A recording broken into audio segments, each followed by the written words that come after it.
Vážený pán predseda vlády, vážená pani ministerka, páni ministri, vzácni hostia, bývalí aj terajší pracovníci letky Ministerstva vnútra. Dovoľte, aby som vám všetkým pri tejto slávnostnej príležitosti zablahoželal k 90. rokom a k všetkým tým úspechom, ktoré naše bezpečnostné letectvo za tie roky dosiahlo a dokázalo. Je tu medzi nami asi, keď pozriem na aktívnych politikov, váš najdlhšie využívajúci tieto prostriedky klient. To je pán predseda vlády Slovenskej republiky, ktorý spomedzi všetkých aktívnych politikov asi najdlhšie využíval služby a využíva služby tej časti, kde prevádzkujete lety najvyšších ústavných činiteľov. A ja som nesmierne rád, že aj mne sa podarilo spolu s vami absolvovať za tých niekoľko, dosť rokov už, množstvo letov. Ale som veľmi hrdý, že v tej časti našej letky, ktorá slúži ústavným činiteľom hlavne, som dokázal, alebo bol pri tom, keď sme zažili výraznú modernizáciu a veľký rozmach, pretože ešte aj ja som lietal na Jaku 40 aj na TU-154. A tu chcem oceniť, pretože pre politika je to vždy veľmi náročné rozhodnúť o tom, že sa ide modernizovať letka Ministerstva vnútra a musím oceniť pána predsedu vlády aj pána ministra vnútra vtedajšieho Roberta Kaliňáka, že našli odvahu aj napriek tomu, že tá modernizácia bola predmetom značnej mediálnej kritiky, našli odvahu a vymenili tie 2 alebo 3 staré stroje za lietadlá, ktoré ešte dnes stoja tu na Eprone a ktoré dnes využívame. A že pomohli vybudovať letku, ktorú nám dnes môžu závidieť aj okolité krajiny a vďaka ním dvom a ich vtedajšiemu rozhodnutiu sa nemusíme dnes hanbiť pricestovať do ktorého kúta sveta a pristáť tam dôstojne a slušne, tak ako sa na jednu modernú a rozvinutú krajinu patrí.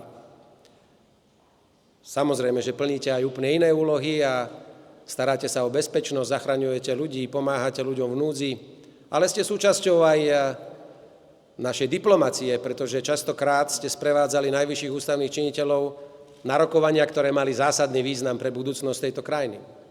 Ste súčasťou kultúrnej diplomacie, pretože častokrát v našich lietadlách cestujú naše skvelé umelecké súbory, aby predviedli svoje umenie na druhom konci sveta. Veziete našich športových reprezentantov na ich najzávažnejšie zápolenia. Veziete olympionikov na olympiádu, z olympiády. Popri tom samozrejme stíhate vykonávať aj tú svoju ďalšiu náročnú úlohu, ktorá je ochrana našej vlasti, zabezpečenie zdravia. Ste súčasťou veľkej medzinárodnej solidarity, ktoré vďaka vašej letke Slovensko môže byť súčasťou, pretože evakuujete častokrát, a posledné prípady sú toho svedkom, nie len ľudí, Slovákov a Slovenky, ktoré niekde uviazli, ale pomáhate do vlasti alebo do Európy naspäť priviesť aj obyvateľov našich susedných krajín alebo našich aliančných partnerov, za čo vám patrí veľká vďaka.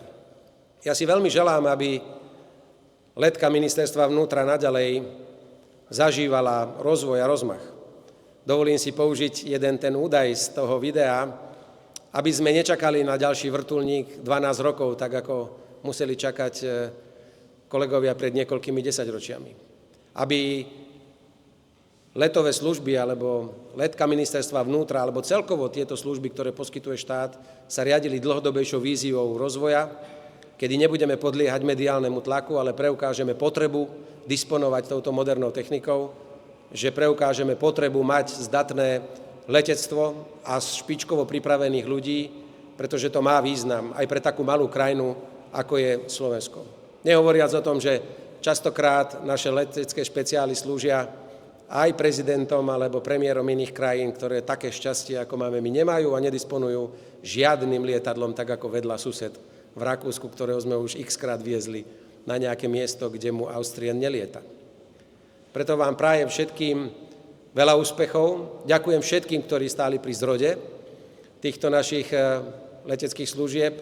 Ďakujem vám všetkým, ktorí dnes ešte v nich pôsobíte. Je mi vždy veľkou cťou sa s vami na palube našich lietadiel stretnúť, ale vám, ktorí na týchto lietadlách lietate, ktorí na nich vykonávate svoju zodpovednú službu, želám, aby ste sa z každého jedného letu, z každej jednej misie vždy v zdraví vrátili naspäť a aby ste vždy šťastne, bezpečne a bez akýchkoľvek škôd pristáli vždy na našej rodnej hrude. Gratulujem vám k tejto 90. ročnici a pevne verím, že aj letka ministerstva vnútra a všetci tí, ktorí slúžia vlasti prostredníctvom leteckých služieb, želám, aby ich čakala ešte svetlá budúcnosť a aby sme aj do budúcna mali vládu a ministrov, ktorí sa nebudú báť a budú obnovovať techniku tak, ako ju obnovovať treba. Ďakujem vám a želám vám všetko dobré.